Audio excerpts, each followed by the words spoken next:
Okay, welcome to a short introductory video on shares.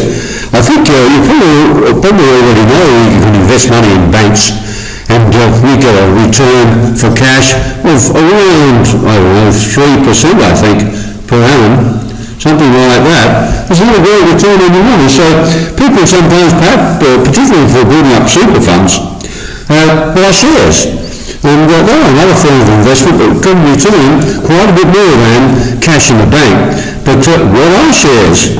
Well, let's take a company here, called Company X, who want to expand and they're getting bigger and bigger, and they want to have stores or agencies or manufacturing sites, whatever this company might be doing, all around Australia. Now it's going to need cash to build that up. They might be making a profit from one store or two stores or something at the moment, but it's going to take a lot more money to build up their other stores. So what are they going to do? Well, they're going to issue shares. Let's have a look now at the way in which that happens. Okay, so they need money to grow, so they're going to sell shares in their company.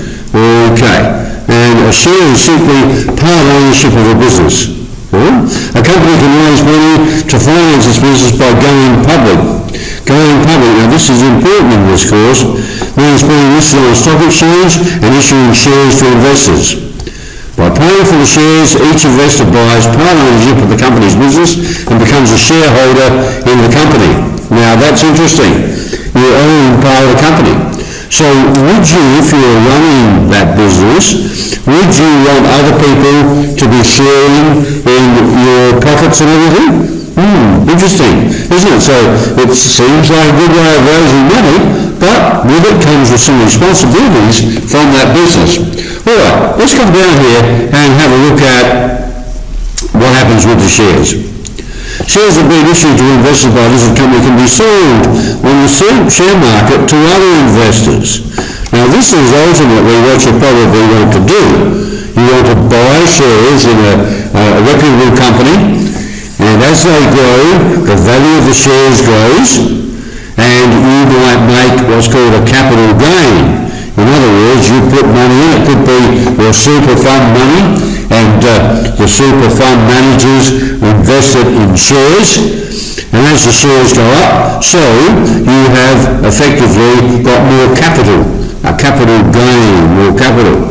Okay, and then if you retire, you might sell the shares so that you can actually spend that increased capital. That's the idea. Now, the share price has to rise to make that profitable. You want to sell your shares for more than you paid for them. Okay, that's the whole idea of investing in shares, because you're trying to look at greater than the bank money for straight cash was approximately 3%. And some shares grow really rapidly, and we're going to look at that a bit later on. Let's have a look now at the idea here of what does a shareholder actually get. Well, first of all, shareholder rights and benefits, you can go along to the general meeting of the company. You can actually vote as to what the company is going to do. Depending upon how many shares you have a percentage of the vote. You receive reports. Now, dividends are interesting. A shareholder can get paid a percentage of the profit if the company doesn't need to keep all the profit for further expansion. So a dividend is a part of the yearly profit. Okay, that's given to shareholders according to how much the company wants to keep of their profit for further expansion, and depending, of course, on how many shares you've got. They might issue further shares and give you preferences. They might buy back shares, or they might want to do other corporate things like combine or take over another company. So here's a little picture of how you could be sitting in a general meeting, and here are the board of directors up here, and they'll answer questions about how they're running the business. So can you see, if a company goes public, it does open up its books to all the people who have shares.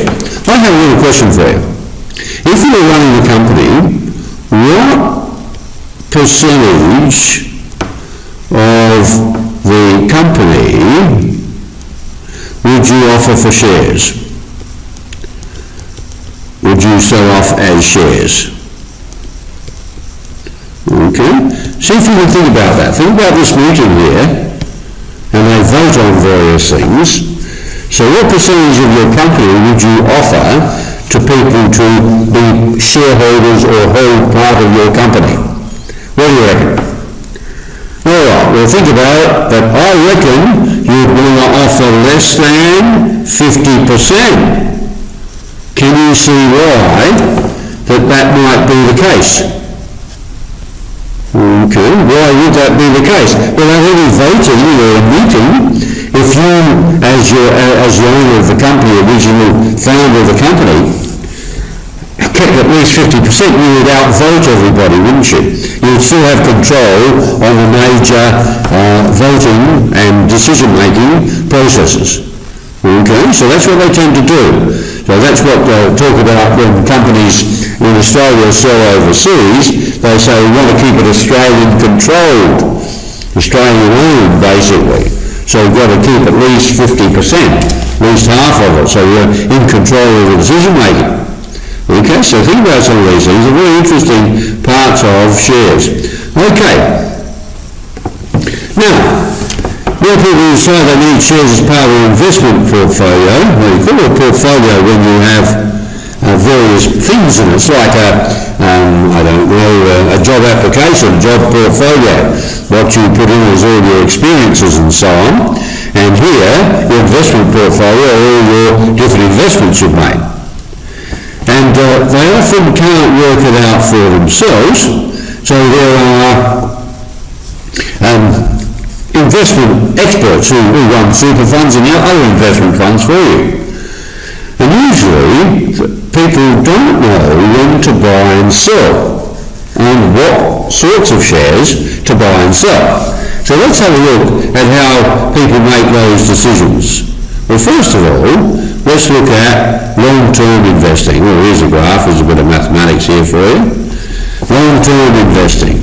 So here's a market value of the shares going up here, consistently going up over the years, and long-term investors aim to capture an upward trend in market value. So here you are, you've bought shares, or you might be in a super fund because you've just started work, and the investors, the managers of that super fund, decide to buy shares for you down here. And as the years go by, what they're looking for is this upward trend. So in other words, after 4 years, your shares have a better market value. So your money is gone. If that kept going for 4 years, but they earn a lot of money, then you could sell them. Hopefully they won't drop, mind you. You could sell them, and you would have a good retirement amount. That's the idea. So this is long-term investors, where you're looking for a nest egg, or as they say, for the future. So what about if you're a short-term investor? You might play around with this here.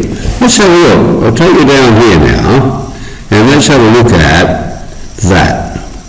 Short-term investing. Now I've just pulled that out of our overall graph, and we're talking about doing it over short term. Okay, so here we are. Short-term investors try to capture value from the volatility of the share market. Oh, what does that mean? Well, can you see it's going up and down in market value here? Buy when it's low, wait for it to go up, sell them, make money, take it out of the shares, so it's not a long-term proposition. Then when the shares drop again, buy them, sit on them and wait for them to go up. A bit of a gamble, isn't it? How do you know? You don't know. This is in days now, whereas before, the one I took it from was in years. So can you see that this is making a killing, if you like, on the share market by only investing in short term? And the volatility, something is volatile, means it changes rapidly. And what's changing rapidly here? The market value, up and down, up and down. It's volatile, it's said. Changing form. Okay, so this is a bit risky.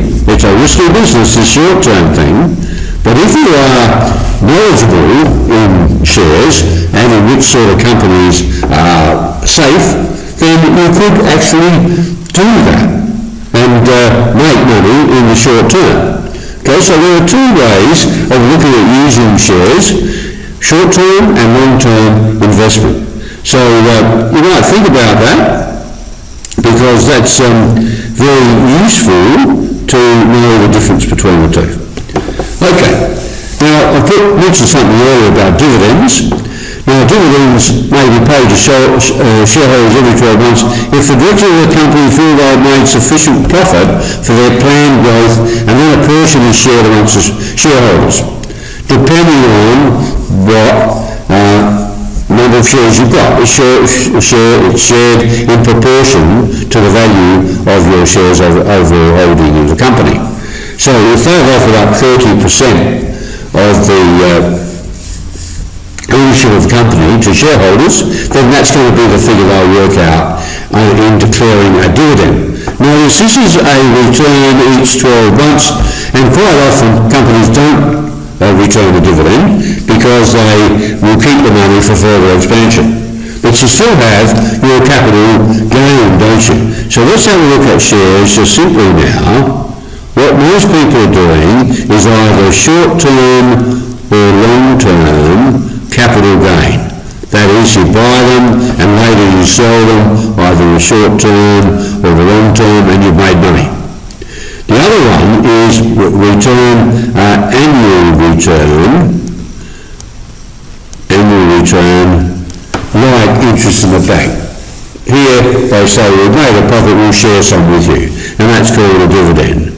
That does not necessarily happen though. Okay, that's sort of a bonus. Okay, what people are generally looking at is the capital gain from shares. Alright, so what do you think about all of that? Gives you some little idea of how the share market works.